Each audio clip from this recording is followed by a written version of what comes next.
Hello, science enthusiasts. I'm Jason Zakowski. And I'm Chris Zakowski. We're the pet parents of Bunsen, Beaker, Bernoulli, and Briks, the science animals on social media. If you love science and you love pets, you've come to the right spot. So put on your safety glasses and hold on to your tail. This is the Science Podcast. Hi, everybody. Welcome back to the Science Podcast. This is episode 15 of season 8. We're a little rusty. It's been a while since we did a podcast episode. We went on holidays and then we had Pilgate. I think we could talk about it right now because you brought it up. Okay, what's Pilgate? Bunsen got some arthritis medication and Brik knocked it off the counter, and Bernoulli and Beaker ate 29 pills, which is 2,900 milligrams of Galliprant, and we had to take all of them to the vet to have called it team throw up, team vomit. And then after that, we took Bunsen home because he was absolutely fine. He was sitting there like his Sphinx self going, wow, I'm really enjoying myself here, except for the throw up part. And the other two dogs were woozy and very tired. So they stayed for a kidney flush with IV and charcoal and all that stuff. And then we brought them home the next day. Bernoulli had to have a little bit of a longer stay just for more IV fluids. Good job. Yeah, that is a pretty concise retelling of the Gong Show. We were going to do the podcast earlier this week, and that just didn't happen. In science news, as we are back to school right away, we're going to be talking about how screens and kids, the recommendations are changing. The push to have kids on screens and on Chromebooks isn't maybe necessarily a good thing. In pet science, a new study came out that looked at if dogs can read our emotions just from our faces. This is definitely similar to some of the other studies that we've talked about, or I've talked about over the years, but this is a rather new one from 2026, and it's a cool one, and it'll make you go, aw. Aw. Our guest and Ask an Expert is author and scientist Dr. Jen Golbeck, who's going to be talking about her new book, Think Like a Dog. We had a really fun conversation, and she's just so cool, Chris. You've spoken to her a few times on our live shows. Mm-hmm. She's phenomenal. And her account with her husband, Ingo, is the Golden Ratio. And they have golden retrievers that are, some of them are healing, and some of them are just normal golden retrievers. But it's always chaotic because there's so many of them. All right, let's get to the show because there's no time like science time. This week in science news, we're going to take a look at some of the new changing recommendations based on newer science between how long kids should be spending on screens in school. Now, I think the big push to have one-to-one access, have you heard that before, Chris? One-to-one access? Absolutely. Yeah. So every kid in a school should have the ability to have a screen. An iPad or a Chromebook or a computer. And I think that occurred during the pandemic, right? That's where all of that got supercharged. But you know what? EdTech, I was a tech coach at my school, and we used to go to professional development as a way to coach technology. And EdTech history is full of heavily hyped tools that were promoted to revolutionize learning. But that's pretty much collapsed entirely or failed to show meaningful pedagogical impact. So now what we're going to be talking about isn't necessarily that all screens are bad. It's just that screens really aren't being used properly, and they're not the best tool for learning, especially when we consider what they're replacing. There are some niches where they're better, but I think a lot of people might be shocked what the evidence is boring out here. A lot of the research lately has raised concerns about excessive screen time, where kids are on their Chromebooks or their pads at school all day long, and they're seeing deficits in attention, more distraction. Their kids' executive functioning is falling. Reading has taken a nosedive. That's really concerning. Kids are having trouble remembering things, and then kids are not writing anymore. So, yeah. It's that face-to-face interaction when you have a screen, but then also physical activity. They're not up and moving. When you're talking about handwriting, that's that fine motor skills that they're lacking, even coming into kindergarten. We definitely see that as a concern. Now, again, not all screens are bad, but it's just that excessive screen use and not being used pedagogically in a meaningful way. That's right. So our story starts way south of us here in Alberta, Canada, in Los Angeles. This year, the Los Angeles Unified School District, which is the second largest district in the entire United States, so that's huge, introduced major limits on using screens in education. Kindergarten to grade 1, 0, that's the number, essentially 0. So no ed tech whatsoever. Grades 2 to 5, they get to use ed tech for a maximum of 1 hour a day. And then 6 to 12, a maximum of 2 hours a day.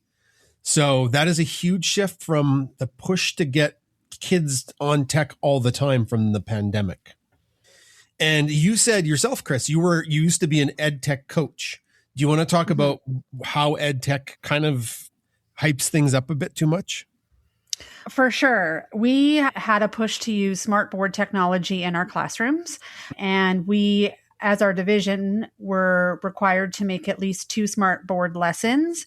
And some of the smartboard lessons were very interactive, but it's different. If it's not replacing something, I'll use an example, like carpet time in our lower elementary grades, where the students were supposed to explain how the weather was today. So they would go look out the window, and then they would use the smartboard to move the little sun onto the date. And you can do that using things that aren't technologically advanced, like a typical calendar that's laminated along with a little sun that's been cut out and stick it on the date.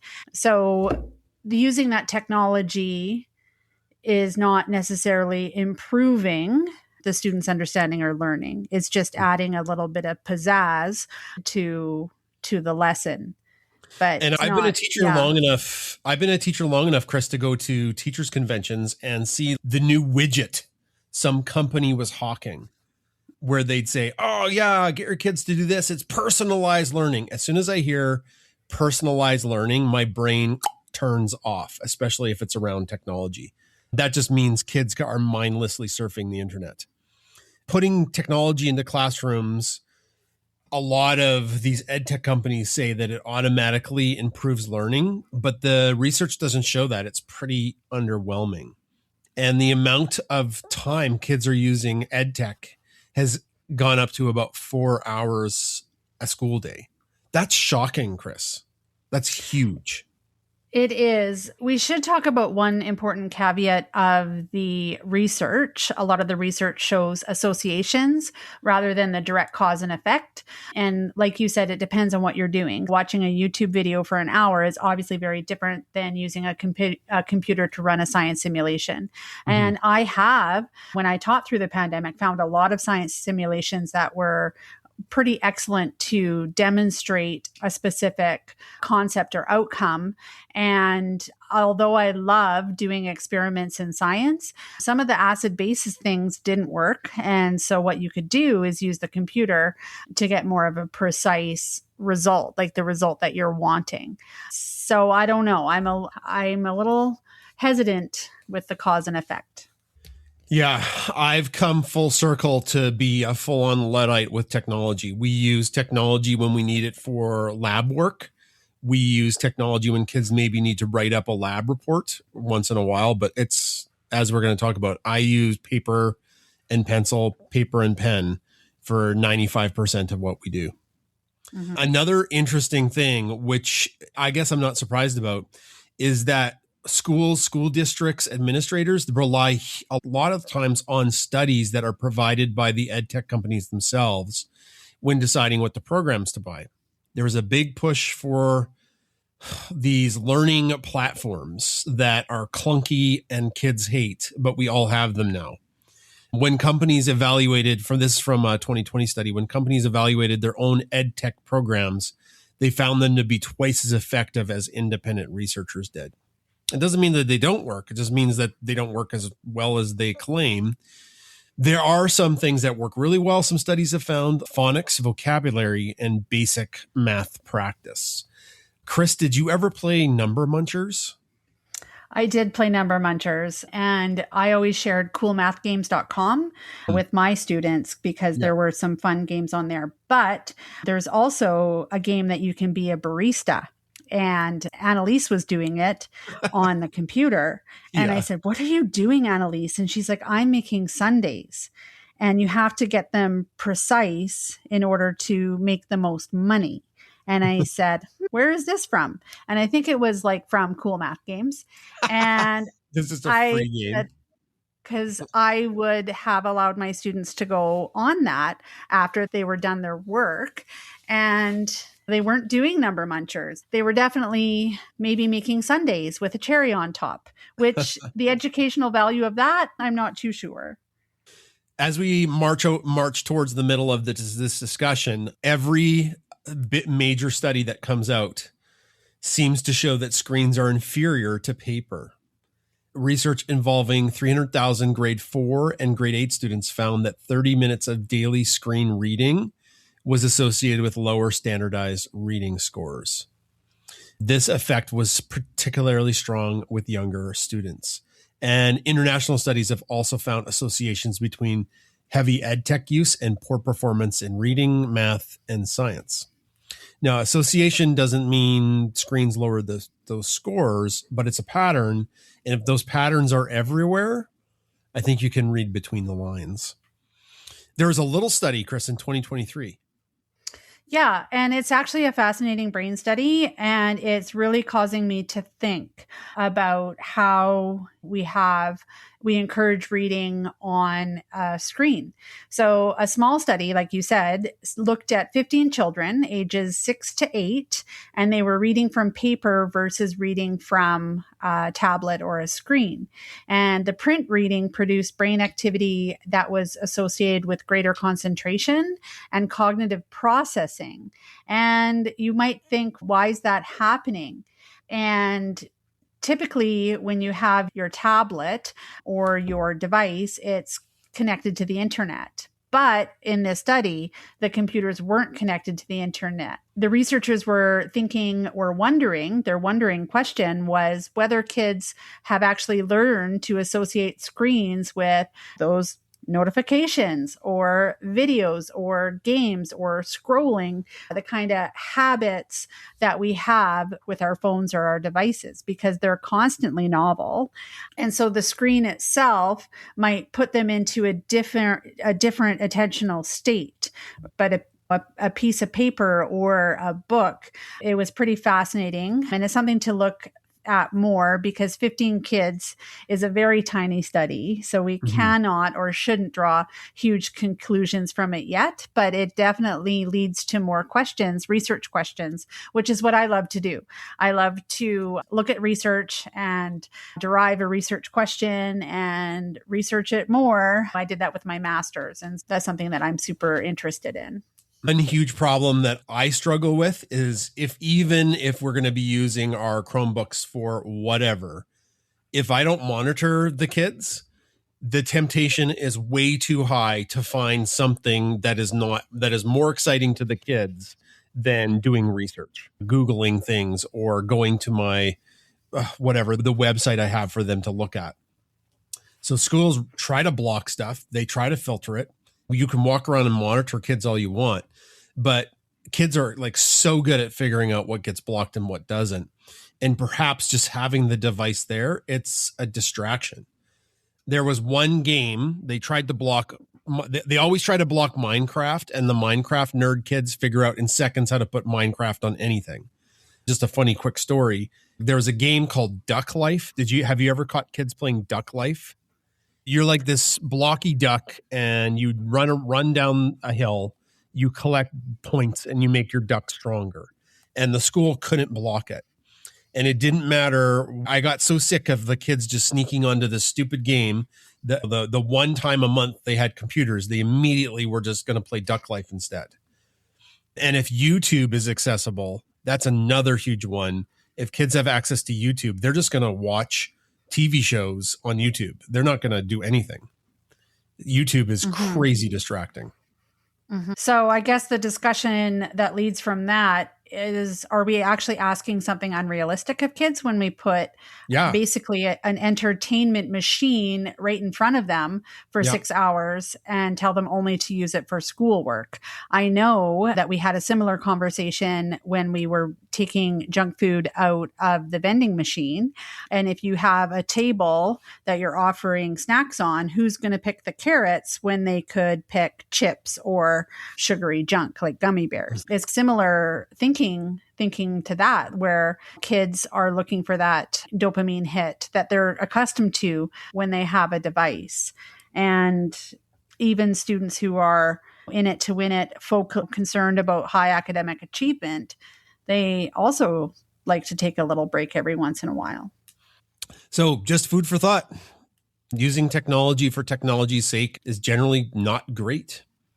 And I'll keep saying it. There was an older teacher that retired, and he kept bringing up every time some new technology thing popped up and administrators wanted us to use this thing.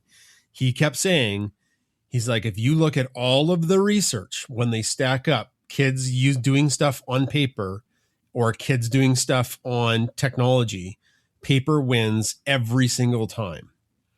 And I've come full circle to believe that too. So this year, it's going to be a very technologically free classroom. We're still going to do lots of fun hands-on science, but we're going to be doing it without computers. All right, that's science news for this week in Pet Science. Can dogs read our emotions just from our faces? What do you think, Chris? I want to say yes, because today, as an example, I looked at Bernoulli and Bernoulli looked at me, and then he put on a big megawatt smile, and then I smiled right back at him, and I really felt a connection. He was so cute and smiling, and it just made my heart feel so good. I smiled back at him. Yeah, he's very charismatic, isn't he? He is. He's so charismatic, and maybe that's just his face. And maybe he puts it on, but yeah, the goober, he is very good at just smiling at you. And then you're like, oh my God, today is going to be a good day. Yeah.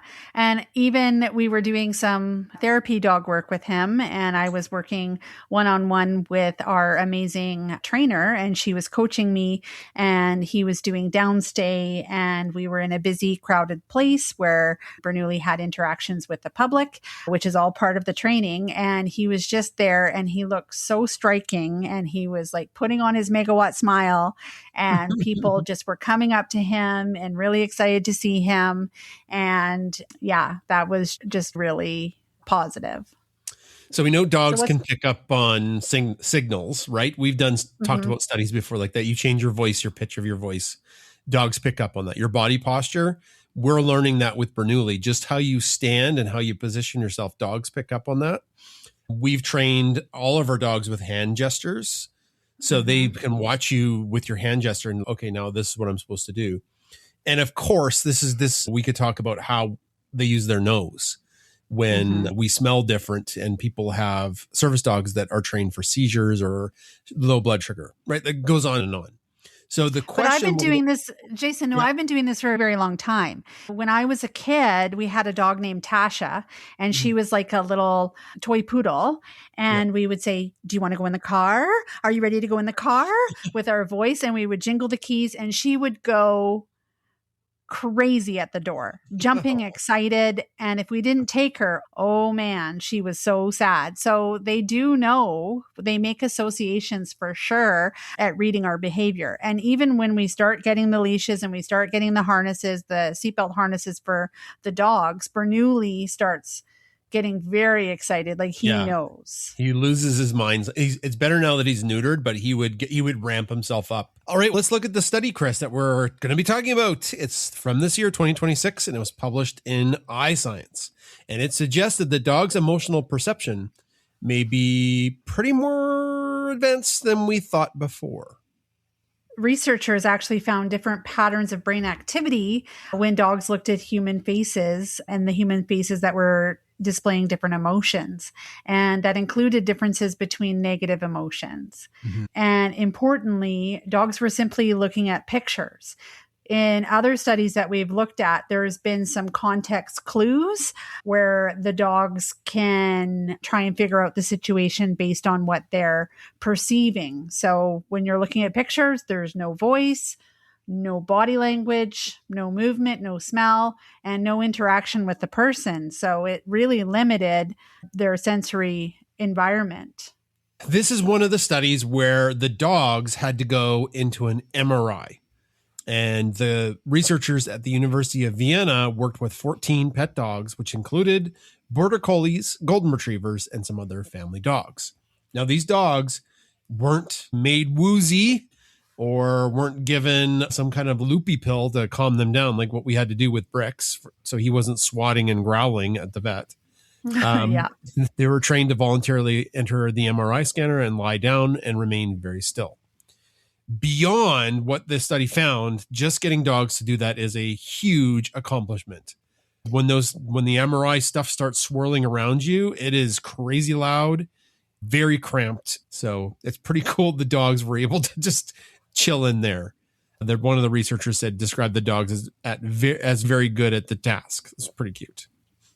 I don't know. Bernoulli is getting close to being able to do a downstay with tons of distractions and loud noises and things like that. Maybe not MRI ready.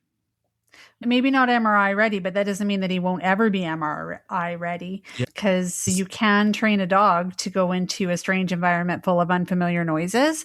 And that's pretty amazing to be trained well enough to participate in neuroscience for sure. So let's talk about the experiments they did. The dogs were shown photographs of unfamiliar people, and that's important because the researchers didn't want to show them the dog, their person, and the dog's like, oh, I know that person, and then have some kind of response that was happy but would mess up what they were looking at was the expression in the photo. The faces in the photo were of people the dog didn't know, and they were either happy or neutral. Here's the cool part, Chris.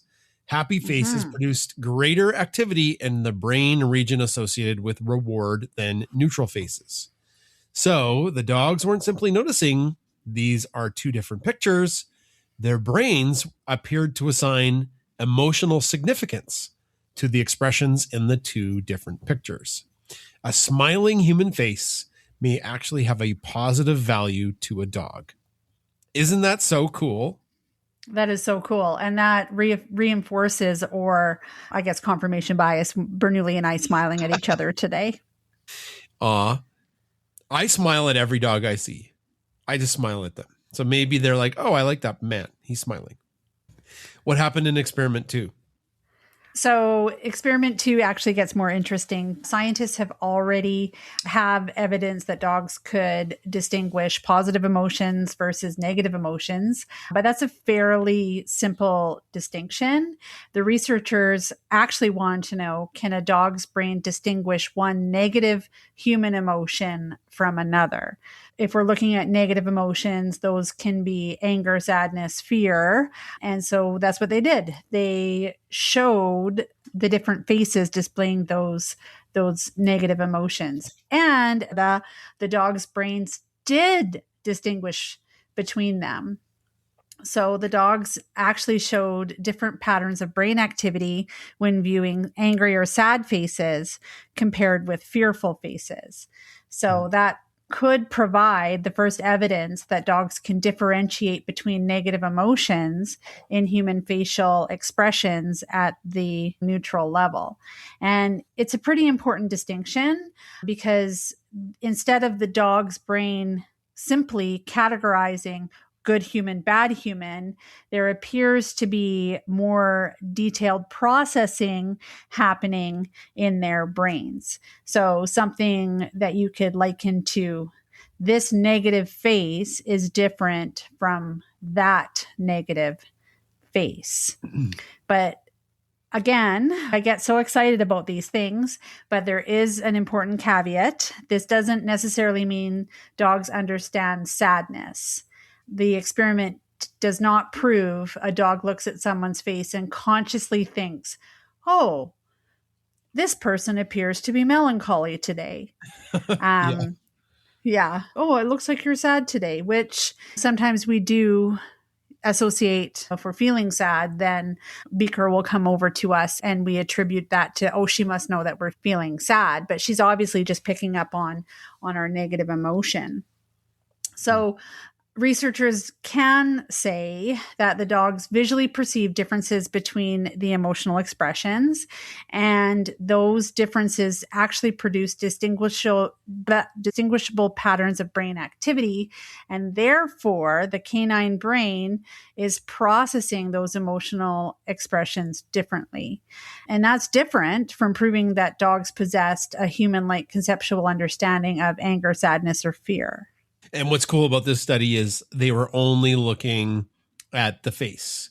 And dogs, of course, can tell so many things about us from everything else: our body, our voice, our behavior, how we smell, and all they gave them were their face. And that's pretty cool. That kind of limited what the dogs were able to analyze. And who knows how much better they would get if they had other things there too. So they're pretty ridiculously good at reading us, Jason. Yeah, they are. I think I've talked about this before. It just goes back to when our ancestors were domesticating the wolves, turning them slowly into dogs over thousands and thousands of years. A human being all like, "Arr!" and looking angry at an early dog, and one dog being like, whatever, dude. And the other dog be like, oh, I probably should not steal that man's steak. The dog that stole the steak might have not had a chance to be further domesticated. And the dog that saw the angry human scowling at him for trying to steal his steak maybe did considerably better and passed his genes along all the way to smiling Bernoulli. Yeah. Smiling Bernoulli. I think bringing this down to like a puppy level, what would happen if researchers tested very young puppies with limited experience around humans? Because we've had Bernoulli now for 2 years and he's very used to us, and we're working extensively with him interacting with people. So what would happen with more of a blank slate puppy? I don't know. What do you think? Could you even manage a scowly face around a floppy puppy? Just think about how ridiculously cute Bernoulli and Beaker and Bunsen were when they were puppies. Oh, I could not stop smiling at them. No, Beaker was crazy. Beaker was out to lunch. So we were laughing, and Bunsen was just happy. He was happy all the time. All the time. And so Bernoulli happy, so was good. Chaotic, more maulings. We were laughing and running away from his sharp bites. So I guess maybe we're fearful with him some days. We shouldn't conclude from 14 dogs only that every dog can do this. Every breed is equally good at it, or every individual's dog responds in the exact same way. So we can't really generalize this study, but looking at breed differences would be definitely fascinating. Our sample did include border collies and golden retrievers, but would different breeds perform differently, like a Malinois or a German Shepherd or a Chihuahua? Humans definitely selectively bred dogs dramatically for dramatically different jobs. Border collies respond closely to human commands and movement. Retrievers cooperate extensively with humans. If we have a livestock guardian breed, they historically work more independently from humans. The scenthounds are heavily oriented toward olfactory information. So just looking at a picture, I'm not sure. So it would be fascinating to compare whether breeds selected for close human cooperation process human facial expressions differently from breeds that are selected for more independent work. But all dogs are good dogs, and dogs do pay attention to human facial expressions. And happy and neutral faces do produce different brain responses. And happy faces definitely trigger that reward center inside their little bodies and brains more strongly. And they can tell when we're negative or feeling negative. and that it actually happens even when many other emotional cues aren't available. Still going to hold to the belief that Beaker, of the 3 dogs, she is the most in tune when we're sad, when things are not going well. Maybe that's not actually happening, but anyways, that's what I'm going to hold to. But what about Bricks? What about cats? Yeah, I don't know. Somebody's got to get 14 cats to lay still in an MRI. Ain't going to happen. Nope. That's right. The article did end with the funniest part. So researchers were asked whether they plan to conduct a similar MRI experiment with a cat, and they said that was nearly impossible. Yeah, we're working pretty hard with Bricks. We're on posing. I don't think he wouldn't last 5 seconds in an MRI machine. He'd run away. It's too loud. No. Yeah, please climb into this loud metal tube and remain perfectly still and look at these pictures because I asked you to. The cat would be like, I don't think so. See ya. Bye. I'm going to be growling and I'm going to be swatting. All right, that's Pet Science for this week. It's time for Ask an Expert on the Science Podcast, and I am thrilled to welcome back Dr. Jen Golbeck, who is a professor at the University of Maryland. Doc, how you doing? Hi, Jason. I'm good. Thanks for having me back. You betcha. We were just chatting before the start. You're down someplace a lot warmer generally than us, down in the Florida Keys. So we're a little jealous here in Alberta, definitely during our winters. Yeah, I look at you guys in the winter and I just can't believe it. Frankly, I look at you in the spring and I can't believe it because you still have snow and I'm like baking and retreating into the air conditioning. We do. Yeah. Our winters are pretty brutal. You might find this hard to believe, but it's true. Some friends of ours went hiking in the Rockies, which isn't too far from here, and it snowed on them. Now? Yeah, yesterday. Oh, yeah. no. Yeah, yesterday. That's too much. Jason. Jen, would you mind introducing yourself to folks who are first-time listeners? You have some training, a lot of training, and you have a doctorate. What kind of work do you do? What's your training there? I have so much training. I feel like I'm just professionally in school. I guess I am. I haven't left school since kindergarten. Oh. So yeah, I'm a professor at the University of Maryland. My PhD's in computer science. And I kind of did that all after a little stopping and starting through undergrad to figure out what I was doing. Yeah. Computer science all the way through. And then I'm in an interdisciplinary department now called information studies. And so I study social media and artificial intelligence and surveillance and bad things on the internet. And at one point that got to be a little much for me. And so I started putting my dogs on the internet. And I was like, I just need a happy corner of social media. And so I made one. This is 10 years ago at this point. So my husband Ingo and I run the Golden Ratio 4, where we talk about our special needs rescue golden retrievers. We have 6 right now. And we do a lot of senior rescue, hospice cases, complex medical cases. Occasionally there's a puppy that sneaks in there too. And yeah, after I was like doing the professor thing for a while, I went back and I got another master's degree in psychology, and I love talking to people about science. And yeah, so it has allowed me this space that being a professor is a great job to think about sort of science and dogs and psychology and social media and how does that all intersect. And so I get to spend some of my work life and my personal life doing that. I love it. And that's the main reason why we're talking today. We'll get to that in a second. That's your new book coming out, Think Like a Dog. So that's very cool. You have training and you're probably way more up to date on all this AI stuff than me. But I'm a classroom teacher. And when AI first started, whenever it was like, say, ChatGPT, it was like, oh, this is very cool. And I have come completely full circle to be super anti-AI. Same, right? Like seeing how detrimental it has been devastating to the education system. It really is. And I see it myself teaching in the college classroom. And I worry a lot for these kids who got access to it in elementary school or middle school. And I got to say, I struggled a lot in college, not only figuring out what I wanted to do, but once I figured it out, I took my first programming class. I didn't get anything to work after the first assignment. I didn't get a single thing to compile. No. It was such a struggle. I worked so hard. And I remember still, this is more than 20 years ago. I remember this moment in the 8th week of the quarter when I almost physically felt something in my brain click. And I suddenly understood a way I had to start thinking. And I only got there because I had to do so much struggle to learn it. And I will tell you, if I had ChatGPT or some other kind of AI, I would have used it because I was struggling so hard and I would not have been able to resist that temptation and I wouldn't have gotten it. And I see how much my students are like failing to be able to think hard about things, the ones that rely on AI.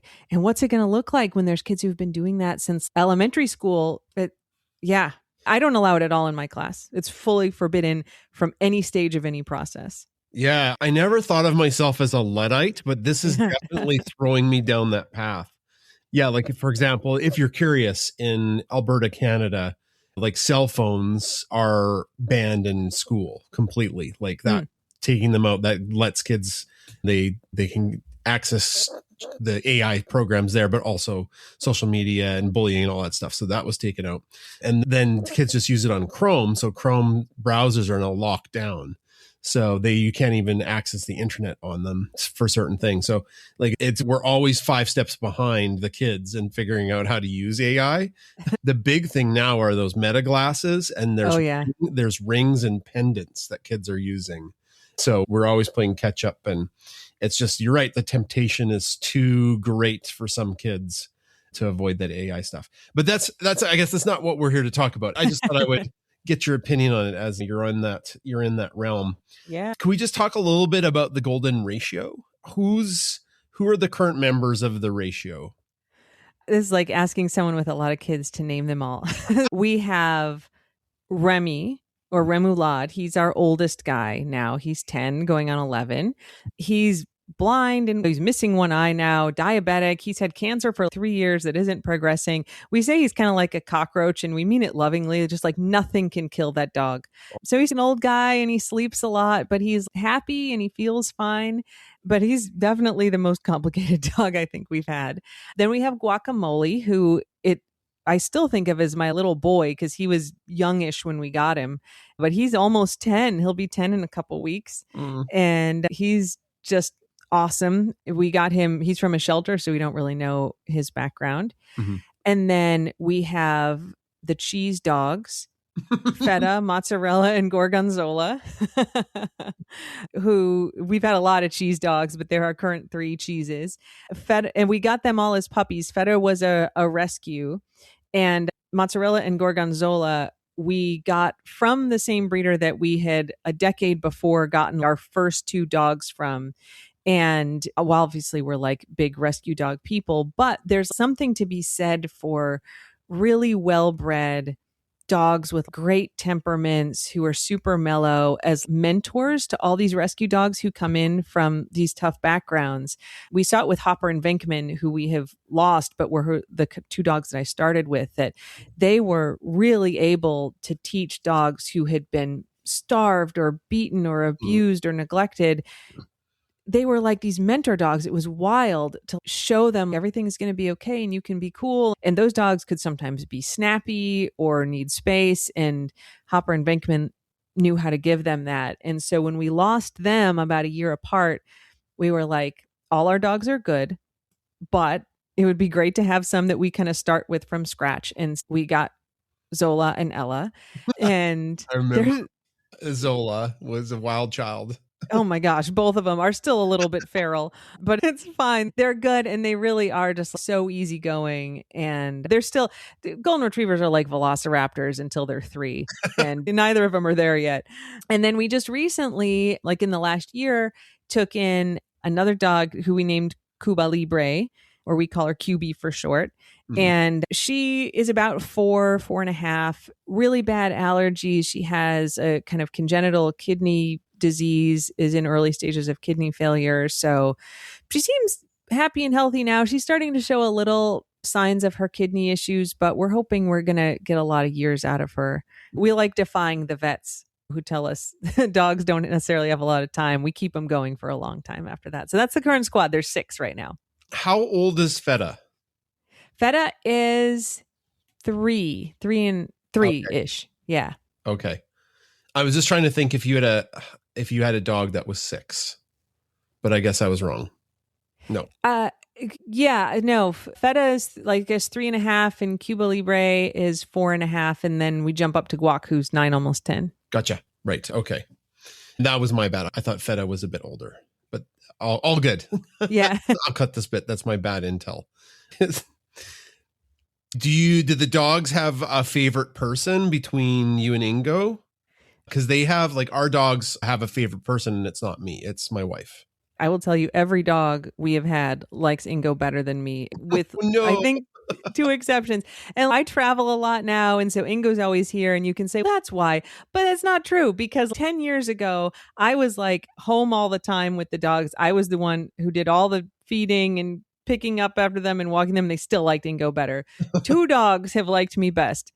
QB, who we have now, and 1 dog, he was actually the first time we got to 6 dogs, whose name was Riley, and I called him my boyfriend. He also had kidney disease. So maybe if you have a messed up kidney, it means that you like me more. I don't know why it's those 2, but they like me best. But yeah, everybody likes Ingo. I think because I'm a little bit more of the, like, we do need to have a little bit of rules. There you go. You're the boss. Yeah. I think that's my problem. But then we got a cat, and the cat has glommed onto me. So that's a whole special thing. Oh, that's good though. Yeah. Not thinking like a cat, but thinking like a dog. This is your new book that's coming out. I don't think it's out yet. Is that correct? That's right. September 1st, it comes out. September 1st. Now, we've been on holidays, and the copy arrived while we were on holiday. So I apologize. I haven't had a chance to read it yet. So I'm going into this interview a little bit of a blank slate. What is Think Like a Dog about? 3 years ago, I wrote my first dog book called The Purest Bond, and it was about the science of people's bond with their dogs. And when I was working on that book, I started coming across all this really interesting scientific research about dogs' cognition and psychology that wasn't really about their relationship with us, which is what that book was about. But I was fascinated by it and started collecting it. And so this book lets me actually get into that. Think Like a Dog is about the science of dog psychology, canine cognition, and there's so much out there. It's a really big field. There's a ton of amazing people doing research in the space. And so I was looking for a way to organize it, and I came across this concept in human psychology called positive psychology. When we think about, if you're going to major in psychology or you go see a psychologist, usually you're trying to figure out what's wrong with you, right? I'm not happy. How can we fix it?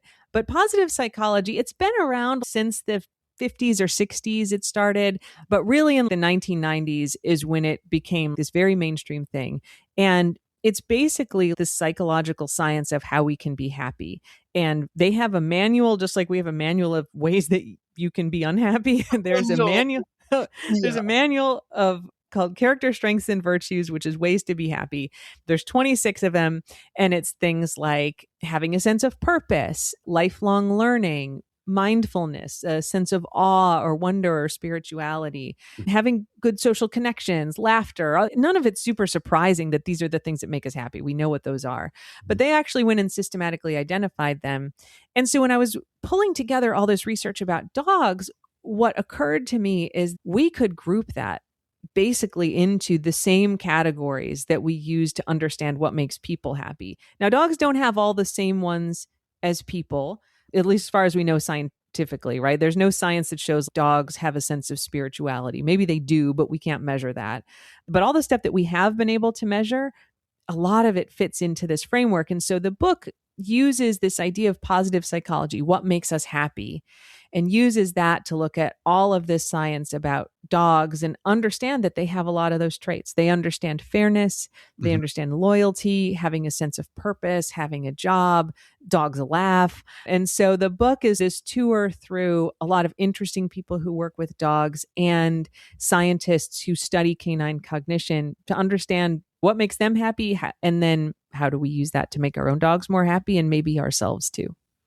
Aw. Okay, I'm very excited now to crack open it and start going.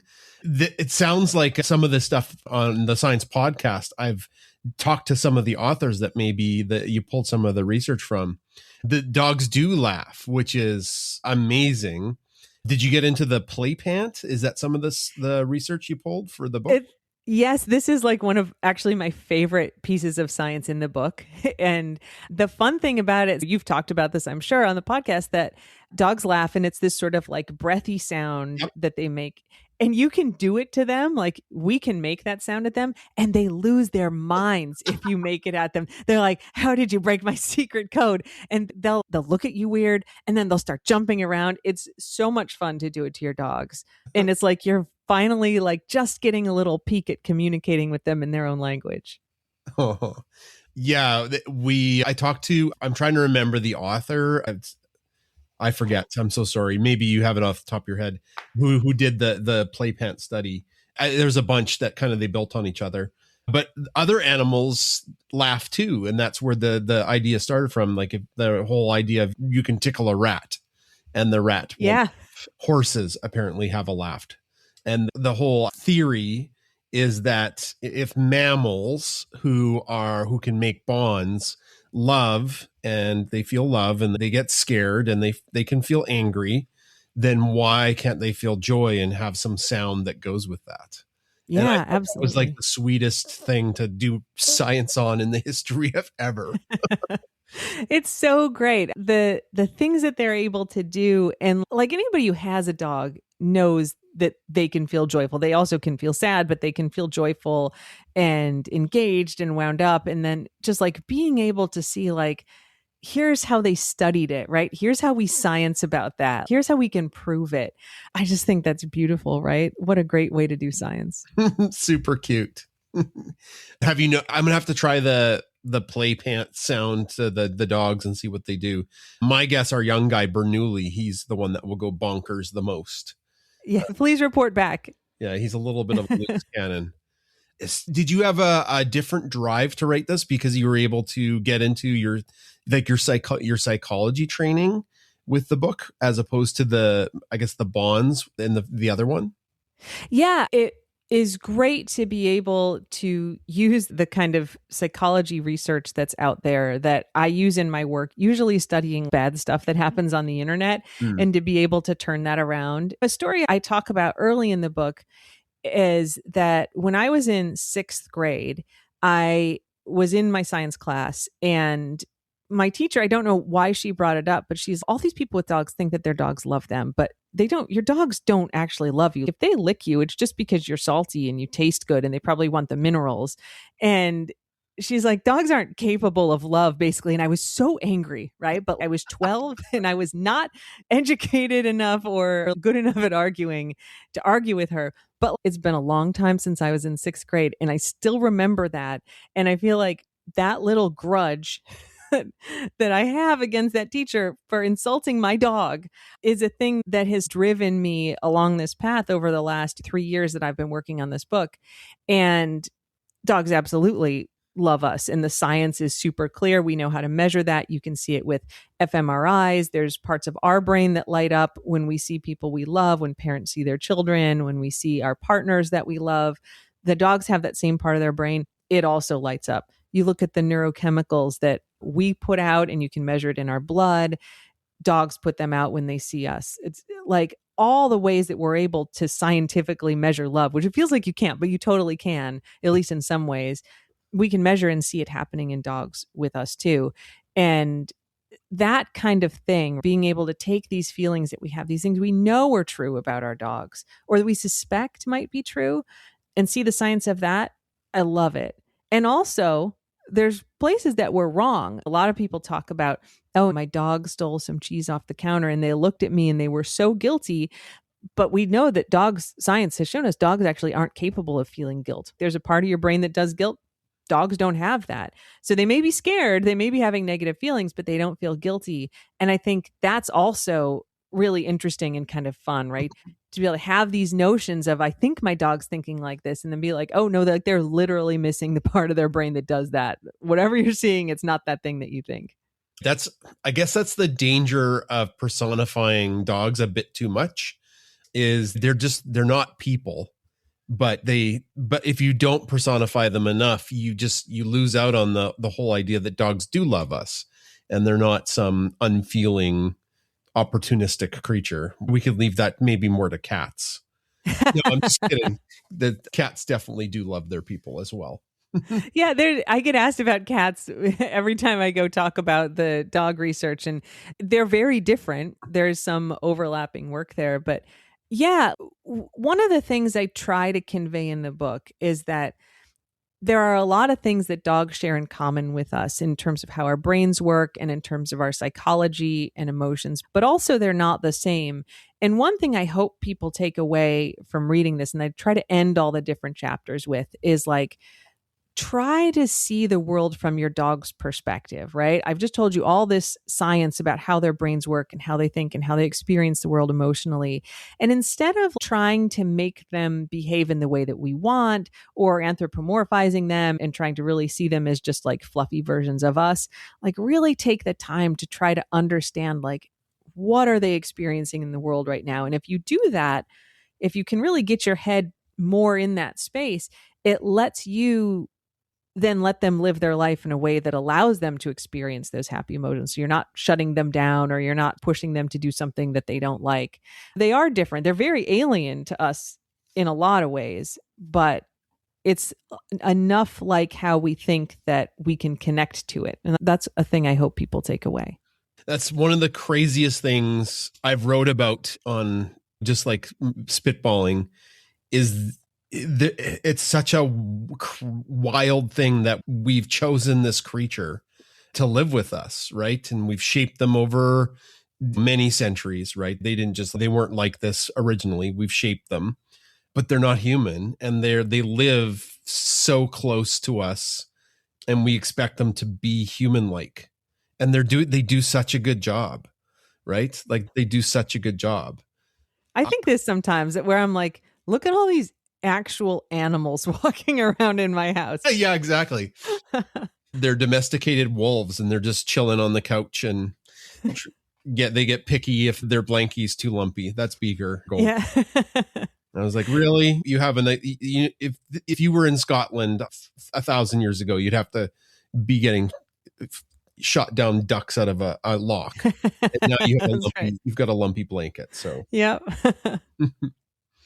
You've mentioned the play pant was one of your favorite parts. Is there any other that you could tell us about without spoiling, obviously, too much of the book?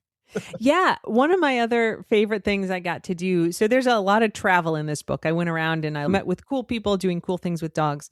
So I went to the Westminster Dog Show in New York, and that most people know that from Best in Show, showing off very well-bred dogs of every breed. Mm-hmm. But there's all kinds of other stuff that goes on there. So they have fly ball there. If you haven't seen it, it's where you have a team of 4 dogs, and it's a relay race. They run down this track, jump over hurdles, grab a ball, bounce off this thing, and turn around and go back. And then one dog gets back, the next one goes, and whoever does it fastest wins. It's a head-to-head competition. It's very exciting. And so they've got demonstrations of that. They have obedience kind of things, and they have scent work there. And so scent work is where there's a predetermined set of smells, but you can think of it like dogs who do bomb sniffing or drug sniffing. These are just essential oils, and there's different ones. And they'll put it on a Q-tip, and they'll hide it in a box, and they'll hide the box in a room, and they'll hide the room in a building, and you got to send your dog to go find it. And I came upon this golden retriever laying on his back on the floor. And of course, I immediately just went up to him and laid down on the floor with him. And his name was Monroe. And he was a detective, which is a formal title that you can get if you are the tippy top level competitor in dog scent work. You get a detective title. Aww. So Detective Monroe and I hung out, and he was there to do a demonstration of scent work. So there's all sorts of different levels you can get certified, and there's competitions for this. Mm-hmm. And they had this big arena in the Javits Center, this huge convention center in New York City.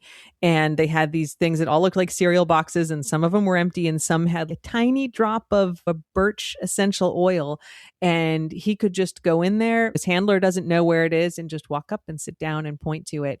And it's one of those things where, like we were saying, the dogs experience the world in an entirely different way than us in terms of their noses. They can go into a space and know who was there in the past. They can smell through time because their noses are so sensitive that they can, like, we can be like, oh, someone was definitely smoking in this room recently. They can be like, oh, Beaker walked past here 3 hours ago. because I can just tell by the scent that was there and then how much it's faded.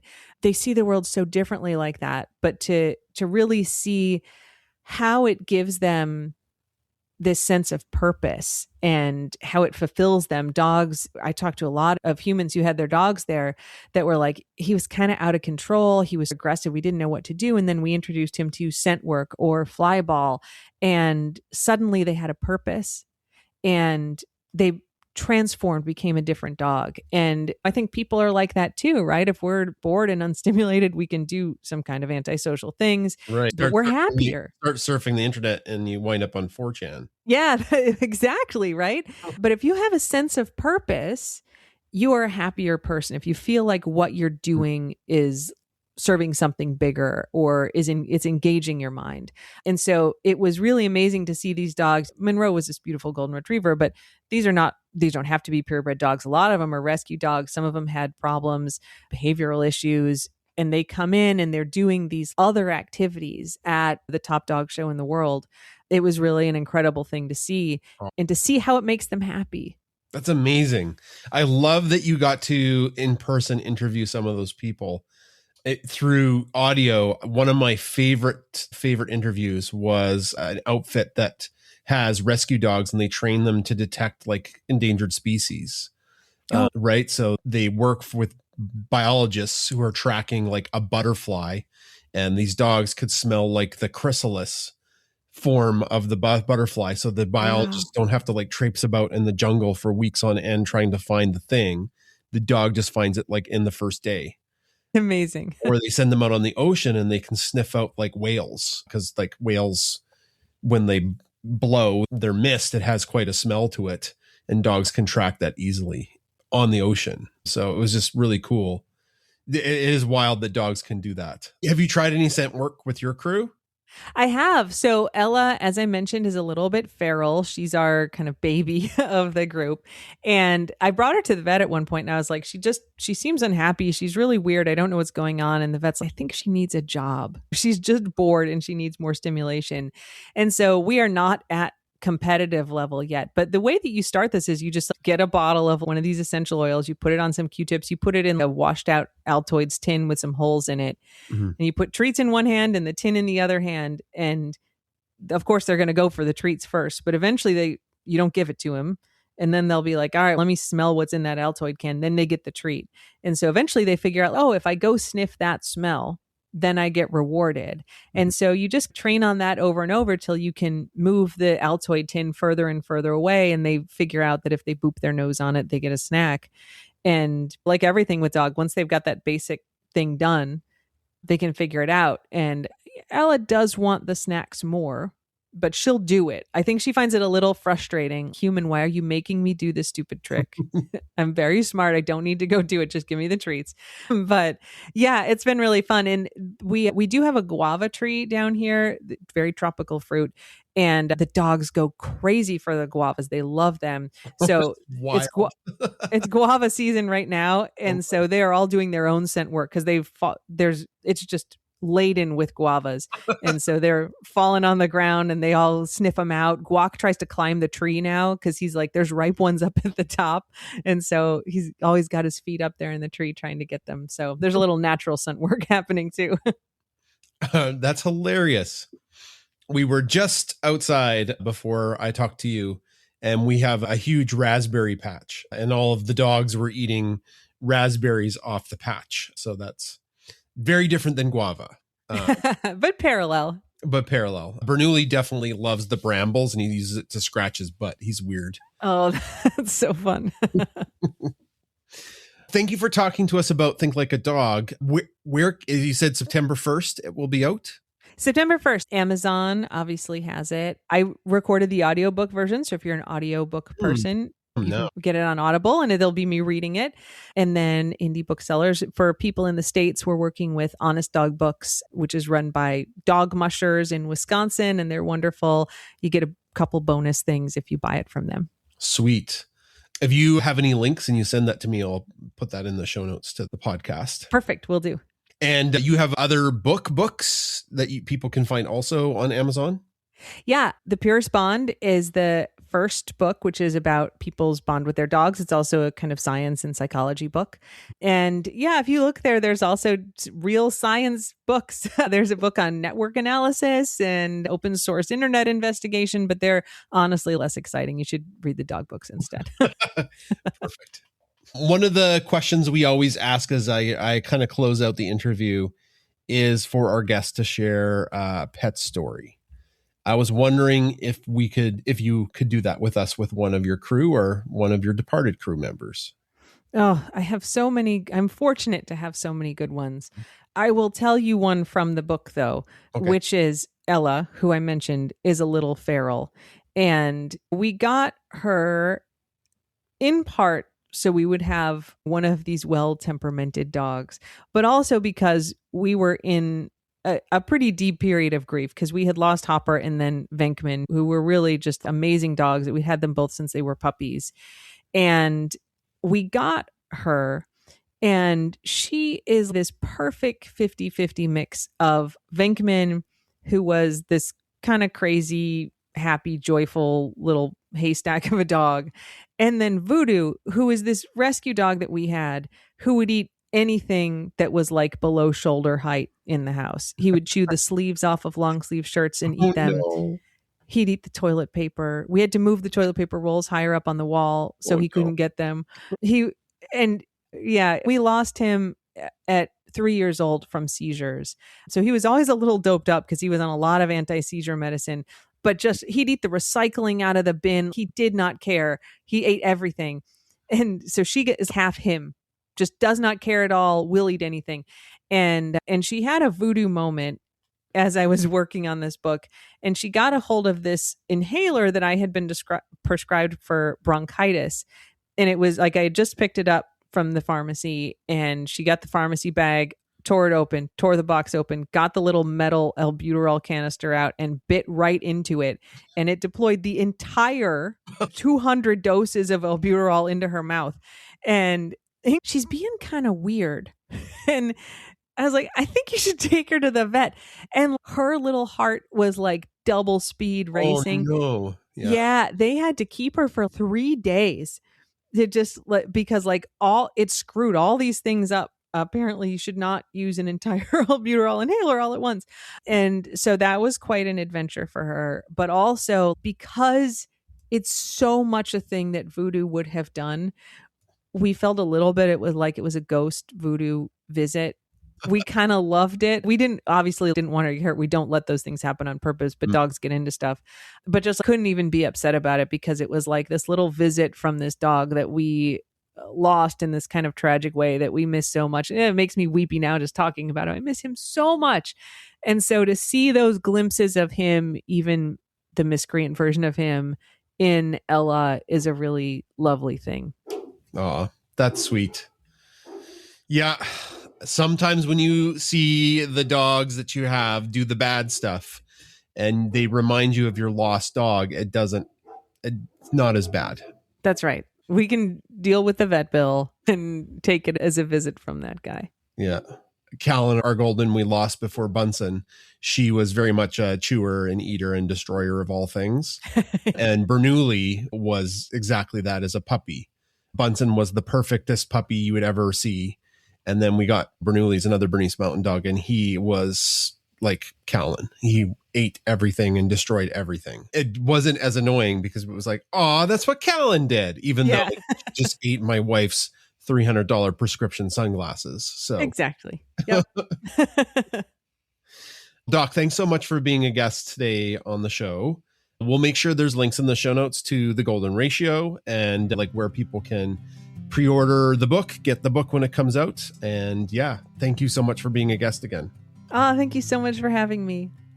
That's it for this week's show. Thanks for coming back week after week to listen to the Science Podcast. And a shout out to all the top dogs. That's the top tier of our Patreon community, the Paw Pack. You can sign up in our show notes. All right, Chris, let's hear those names that are part of the top dogs.